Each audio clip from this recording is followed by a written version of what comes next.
ठीक है, अब प्यार हो गया तो हम तो समझा रहे थे बेटा उससे शादी मत करियो, नंगा भूखा, रहने को घर नहीं, पहनने को कपड़े नहीं, और कोई रिश्तेदार भी नहीं है, अपने मन की बात किससे करो। लेकिन पार्वती ने कह दिया अब तो मुझे इसी से शादी करनी, अब तो कुछ भी हो जाए, और मेरा इस जन्म का नहीं, जन्म जन्म से मेरा इसी से रिश्ता है। ठीक है, नहीं मानी तो हमारे बाप का क्या जा रहा है, कर ले भाई शादी। शादी हो गई, शादी हो गई तो घर में ना नौकर ना चाकर ना कोई रिश्तेदार, तो भवन में मंदिर, तो रोटी भी खुद बनानी है, और शंकर जी को तो भांग चाहिए, तो भांग का गोटा भी खुद ही लगाना है। तो कभी उंगली में मोचा जाए, कभी कमर में मोचा जाए, थक हार के बिचारी एक दिन घर में ताला लगाया और मैके चली गई। अब तो मैं शंकर जी के पास आऊं ही नहीं, कुछ ही हो जाए मैं तो आऊं ही नहीं। अब वहाँ पे क्या हुआ, एक दिन जब पियर में रहने लगे तो पड़ोसी भी कोनी मारते, क्या बात है तुम्हारी बेटी घर में रह रही है, पति से बनती नहीं है क्या, काम धाम नहीं करती है, कुछ सिखाया बनाया नहीं था, ये पति ससुराल क्यों नहीं, ये बेटी तुम्हारी ससुराल क्यों नहीं जा रही है। एक दिन शॉपिंग पे गई थी, शॉपिंग पे गई तो गई लक्ष्मी जी। अब लक्ष्मी जी तो ऊपर से लेके नीचे तक पूरी की पूरी सोने में लगी, और पार्वती जी बेचारी फूलों के श्रृंगार पहन लेती, कुछ तो है ही नहीं, क्या करे, पति ने कुछ खरीद के नहीं दिया, पैसे वैसे कुछ थे नहीं, तो फूलों के श्रृंगार पहन गए। कभी बेचारी ने मोतियों की माला पहन ली, किसी ने दे दिए मोती चढ़ा दिए तो उसने मोतियों की माला पहन ली। अब लक्ष्मी जी तो कोई कोई सहेली होती है ना, जले में घी का और नमक का काम करती, तो लक्ष्मी जी ने वो ही काम किया, पार्वती तेरे पति ने तुझे कुछ नहीं दिया, मुझे देख सोने के घर में रहती हूँ और ऊपर से लेके नीचे तक पूरी सोने में लगी, मेरा पति तो ऐसे हाथों में रखता है, घर का कोई काम नहीं करती मैं, इतने नौकर चाकर, मन में सोचती हूँ काम हो जाता है। पार्वती को बेचारी पहले ही जली भूखी बैठी, पियर में चली गई, पियर में माँ जाके माँ से कहा माँ मुझे तो अभी शंकर जी के पास जाना कि क्या हुआ, वो पर मनाना क्या, बोले मनाने आए नहीं, मना मुझे तो भी जा। शंकर जी के पास चली गई, शंकर जी बोले क्या बात है, आज तो बिना बुलाए आ गई। बोले आई गई कुछ नहीं हूँ, आप मेरी बात सुन लो, मुझे अपने पास रखना है। शंकर जी तो पहले बेचारे 108 साल से इंतजार कर रहे थे, बीबी सती को मरे 108 जन्म निकल गए सती के, तब जाके पार्वती का जन्म हुआ। सती और पार्वती के बीच में 108 जन्म, साल नहीं जन्म निकल गए। तो भोलेनाथ तो इंतजार कर रहे थे, इतने समय निकल गया, वो बेचारे 27, 28 साल तपस्या में बैठे रहते थे, क्या करे, बिना बीबी के आदमी का गुजारा भी तो नहीं चलता ना।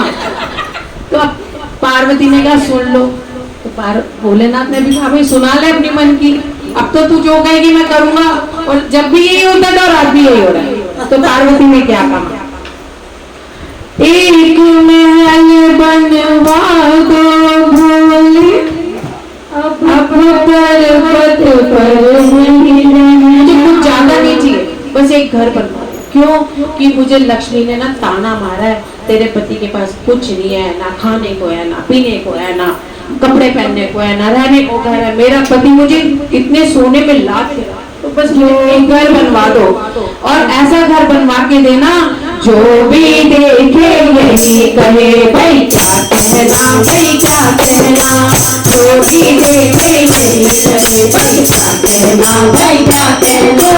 एक महल बनवा दो बोले, एक महल बनवा दो बोले, पर्वत पर नहीं रहना, जो भी देखे यही कहे भाई क्या कहना, भाई क्या कहना, जो भी देखे यही कहे भाई क्या कहना, भाई क्या कहना।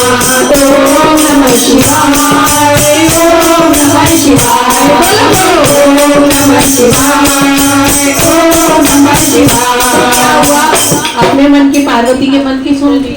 अब शंकर जी ने बोला देख ये जो महल और दुमहले कोठी बंगले होते हैं ना, ये हम फकीर लोग हैं, फकीरों के काम नहीं आते। फकीर आज यहाँ मांगने जाते हैं, कल वहाँ मांगने जाते हैं, जहाँ रात होती है वहीं सो जाते हैं, तो ये हमारे काम नहीं आएंगे।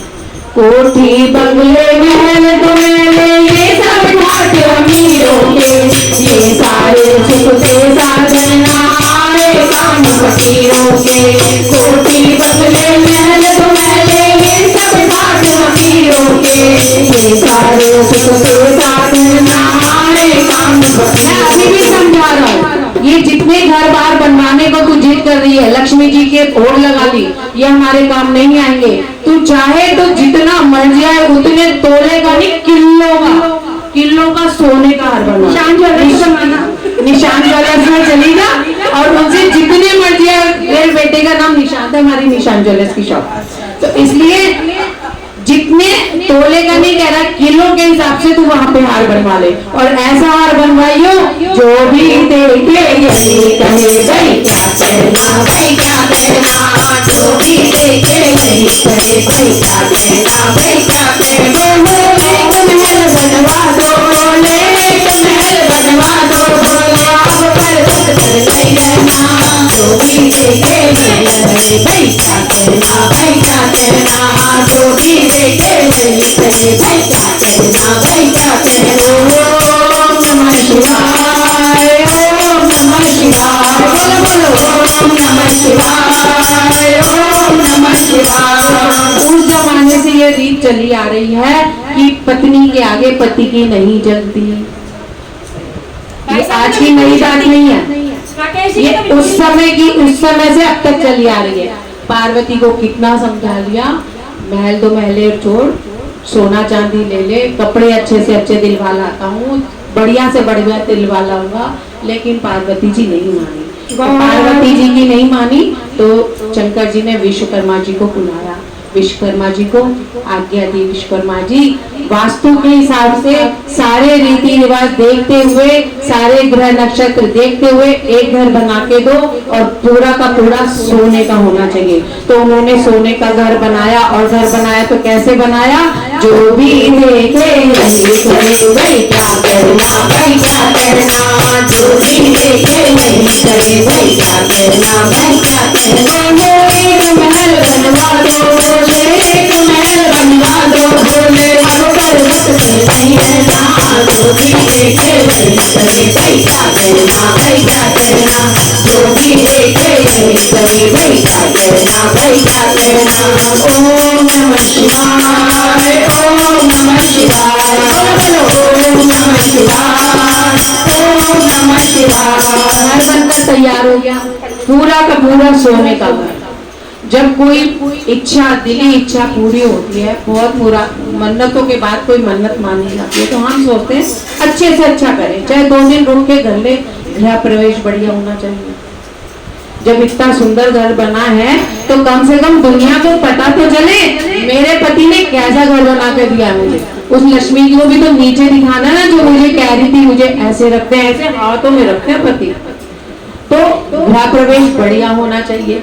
तो सारी दुनिया में ढूंढ के विश्वकर्मा जी को बुलाया गया, विश्वकर्मा जी को बुलाया गया जो रावण के पिताजी थे।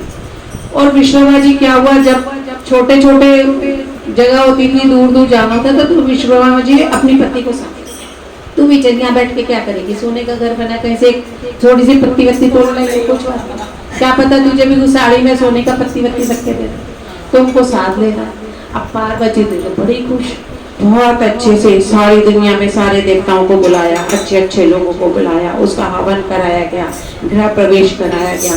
और पंडित जी से पूछा, पंडित जी आज मैं बहुत खुश हूँ, आज मैंने पर्वत लक्ष्मी को नीचे दिखाया है, और आज मेरे पति ने भी मेरे लिए घर बना के दिया। अभी तक लक्ष्मी भी सोने के घर में नहीं रहती, और मेरे पति ने मेरे लिए सोने का घर बना के दिया। तो आप जो खुशी हो ना वो मांग लो, आज मैं बहुत खुश हूँ, आपके कहने से आपको दक्षिणा दूंगी। तो दक्षिणा में क्या मांगा, यही महल दक्षिणा में दे दो, यही महल दक्षिणा में दे दो, पंडित जी का है कहना, जो भी देखे यही करे भाई क्या कहना, भाई क्या कहना, जो भी देखे यही करे भाई क्या कहना, भाई क्या कहना। ओम नमः शिवाय, ओम नमः शिवाय, बोलो ओम नमः शिवाय, ओम नमः शिवाय। पार्वती जी खुश थी, दक्षिणा मांगो अपनी पसंद की, और ऐसी मांगना जो आज तक कभी किसी ने मांगी नहीं हो। और पंडित जी ने क्या किया, बीवी ने कोनी मारी, सुनो ये घर अच्छा लग रहा है, ये रह के क्या करेगी, फकीर है, हम ले लेते हैं, आप ना दक्षिणा भी यही करना। तो पत्नी हर जगह काम बिगाड़ती है, औरत ही औरत की दुश्मन होती है, औरत कभी दूसरी औरत को खुश नहीं देख सकती, है ना। तो पत्नी ने कोनी मार दी, यही महल मांग लो, और पंडित जी ने भी वही महल मांगा। तो अब जब कोई बहुत पसंद की चीज और कोई ऐसे छीन ले हमसे, मना तो कर नहीं सकती। पंडित जी से अपनी मर्जी से कहा था जो तुम मांगोगे वो मैं दूंगी, तो वो मना नहीं कर सकती, लेकिन हाय निकली दिल से। और पंडित जी को कहा, पंडित जी आपने आज ना बहुत मेरा दिल दुखाया, आज के बाद कोई भी आपसे पूछ के दक्षिणा नहीं देगा। आप कितना भी बड़ा पंडित जी, कितना भी बड़े हो, कितनी भी साधना उन्होंने कर रखी हो, कितना भी अच्छे से अच्छा वन करा लेना, कोई आपसे पूछ के आपको दक्षिणा नहीं देगा। मुट्ठी बंद करेगा और आपको पकड़ा देगा। 1000 रुपए का काम करोगे ना तो यजमान आपको 500 रुपए पकड़ाएगा। तो उस दिन का दिन है और आज का दिन है, कोई भी पंडित जी से पूछ के उनको दक्षिणा नहीं दिया, नहीं देते ना। अपनी मर्जी से पंडित जी हवन कर देना, पंडित जी कीर्तन कर देना, पंडित जी गृह प्रवेश है आएंगे, पंडित जी बच्चों का मुंडन करना है, लेकिन पंडित जी से कोई नहीं पूछेगा आपको क्या चाहिए, आपकी कोई जरूरत है तो बताओ, मुट्ठी बंद करेंगे, पंडित जी को दे देंगे। तो गौरा ने क्या बोला, तूने मांग तो लिया लेकिन मेरे दिल की हाय निकली। क्या देती हूँ मैं शाप के एक दिन ये गुलशन भी टूटेगा, रुद्र मेरे स्वामी का एक दिन इस गुलशन को भूकेगा। देती हूँ मैं शाप के एक दिन ये गुलशन भी टूटेगा, रुद्र मेरे स्वामी का एक दिन इस गुलशन। सीता के पास कोई श्राप नहीं था लंका को जलाने का, ये पार्वती का श्राप था जो लंका जलनी थी। ये पार्वती का श्राप लगा हुआ था कि एक दिन मेरे पति का रुद्र, हनुमान जी शंकर जी के रुद्र अवतार है, 11वें रुद्र अवतार है, और इसीलिए उनको लंका जलानी थी। पार्वती का श्राप लगा हुआ था लंका को कि ये बच नहीं सकती, और ऐसा श्राप लगा हुआ था उसके नाती देवता कोई बचा ही नहीं उसके कुल के, तो किसी का दिल भी नहीं दुखाना चाहिए। और जब पार्वती का श्राप हुआ, देती हूँ मैं शाप के एक दिन ये गुलशन भी टूटेगा, रुद्र मेरे स्वामी का एक दिन इस गुलशन को टूटेगा। कटु वचन जो मुख से निकले, कटु वचन जो मुख से निकले, पार्वती का है कहना, जो भी देखे नहीं करे भाई क्या कहना, भाई क्या कहना, जो भी देखे नहीं करे भाई क्या कहना, भाई क्या कहना। महल बनवा दो बोले, एक महल बनवा दो बोले, अब पर्वत पे नहीं रहना, जो भी देखे नहीं करे भाई क्या कहना, भाई क्या कहना, जो भी देखे नहीं करे भाई क्या कहना, भाई क्या कहना।